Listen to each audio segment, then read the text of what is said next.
Why are we so obsessed with serial killers? I mean, Netflix drops a new true crime series and all of us become detectives and judges and therapists overnight. From Dahmer to Gacy, we say we're just curious, but to be honest, there's something about the darkness that keeps us watching. Is it fear, fascination, or do we just love a good story about evil? On this episode, we're going to talk about why we can't stop watching killers. So hit play if you dare.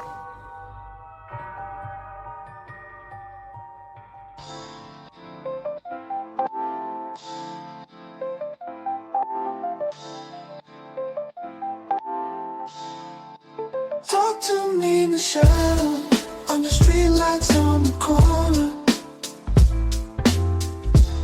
City vibes got a story.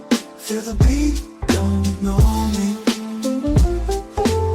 Welcome into another episode of the Talk to Me Michele podcast. I am your host, Michele, with the 1L. I hope everybody is doing good. And this week is Halloween, one of my favorite little things to celebrate. And a lot of people feel differently about the holiday, but for me, it's all, fun. That's all it's about. You ever notice how we love being scared, but only when we know we're safe? That's the magic of true crime. It gives us the thrill without the threat. We can stare danger dead in the face from the comfort of our couch under a weighted blanket with a snack in hand. Now, our human brain is very unique, but it's wired for drama. It's like a little hit you get when you're watching something terrifying. It's that dopamine, the messy cousin that shows up uninvited, and we keep letting it in because it feels good. Psychiatrists say that fear and excitement light up the same areas of the brain. Translation: you're not wired for binging serial killer documentaries. Your brain just doesn't know if it's being chased or entertained. Basically, we're just sitting there in our pajamas, we're eating the popcorn, while our primal brain's over here thinking that we're running from Dahmer. It's chaos, but it's our kind of chaos. The truth is, we like to flirt with fear. As long as we get to control the lights and the volume and the pause button, we are good. So what's really going on in your brain? Because it's not just entertainment. It's psychology with a splash of crazy. See, part of us wants to understand how people could do something so dark, so unthinkable. That's empathy. The other part of us, that's pure curiosity with a little side of thank God it's not me. We're fascinated by evil because it's foreign. It's the part of humanity we don't want to claim, but we can't stop watching it. Then there's the illusion of control. You know that little voice that says, if I understand how a serial killer thinks, I'll never end up in a documentary.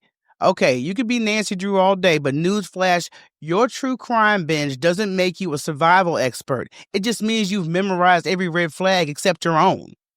And we also have a hero complex. We're all in our armchairs and we're armchair detectives out here. Everybody on Reddit swears they would have cracked the case faster than the cops from their couch in a robe with a glass of wine. Plus, true crime has turned into its own social club. We've got podcasts, Reddit threads, TikTok sleuths, whole communities bonding over, did you see the look in his eyes? It's like a murder mystery book club minus the snacks and trust issues. Soundbite? Easy. People knit, others binge murder confessionals, tomato tomato. And Hollywood knows exactly what it's doing. These streaming networks have turned murder into primetime popcorn. Every time Netflix drops a new monster series, the whole world collectively cancels their weekend plans like, sorry, y'all, I'm going to be busy psychoanalyzing a psychopath. And don't get me wrong, the production is good. They know how to make evil look cinematic. Perfect lighting, the eerie music, the childhood flashbacks that almost make you feel bad for the killer. Almost. Some of these shows are so well shot, you forget real people actually died. It's entertainment until you remember someone's mom, sister, or friend was the headline. But streaming services don't care about closure. They care about clicks. Every based on a true story means one thing: money. But we still watch it because the storytelling is addictive. The characters are fascinating, and let's be honest, we all have that one dark curiosity we feed when no one's watching. Then we get to the dangerous part, when they start humanizing the killer more than the victims. Like, I don't need to know his favorite cereal or what trauma made him misunderstood. No, he's not the victim. So Hollywood keeps cashing checks and we keep watching, half disturbed, half entertained, and fully invested. Because apparently murder sells better than morals. Now here's the uncomfortable truth. Our obsession with serial killers isn't really about them, it's about us. We're not just fascinated by monsters, we're fascinated by what makes people become them. It's that psychological mirror moment. What could make a human do that? And somewhere deep down, we're wondering, how far from that am I really? Now, don't panic. I'm not saying that we're all Dahmer in the making, but we're drawn to chaos because it reflects parts of humanity we can't control. It's fear, it's anger, it's curiosity, and that tiny spark of what if. We say we watch it for understanding, but straight up, it's like we're peeking into darkness just as long as we can close a tab before we go to bed. It's like emotional skydiving, scary, thrilling, and completely safe from your living room. Seriously, we have been desensitized.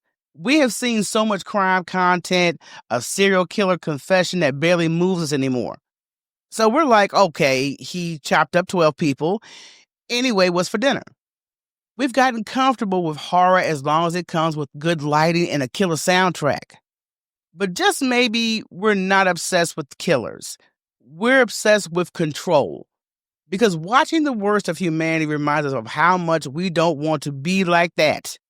It's reassurance in disguise. Or maybe we just like a good story. Either way, it says a lot about our species that we find comfort in chaos and peace in someone else's nightmare. But hey, at least we're self-aware, right?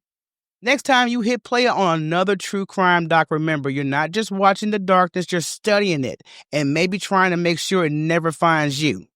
Oh, that's going to wrap it on up for this episode. And if you've made it this far without checking your locks twice, congratulations, you are officially braver than myself. At the end of the day, our obsession with serial killers might say less about danger and more about curiosity, control, and how twisted human beings can really be. But hey, life's about balance, right? A little self-care, a little true crime, just don't mix the two. So as we roll into Halloween, my wish for you is simple. Stay curious, stay aware, and keep your candy safe. Because trust me, even the sweetest neighbor can be suspicious on October 31st. And before you run off to binge another murder documentary, don't forget to like, share, comment, and subscribe to the Talk to Me Michele podcast. If you love what I'm doing, you can show your support at buymeacoffee.com/Talk to Me Michele, because caffeine fuels these late night deep dives into madness. And if you're dreaming about moving abroad and starting fresh under a palm tree, make sure you join us over at Panama Life Network on Facebook, where we share real-life resources, community, and a whole lot of peace. No true crime energy allowed. So until next time, I'm wishing you a happy, spooky, and safe Halloween. Lock your doors, trust your instincts, and don't invite strange energy or strangers in. I'm out. Peace. Talk to me, Michele.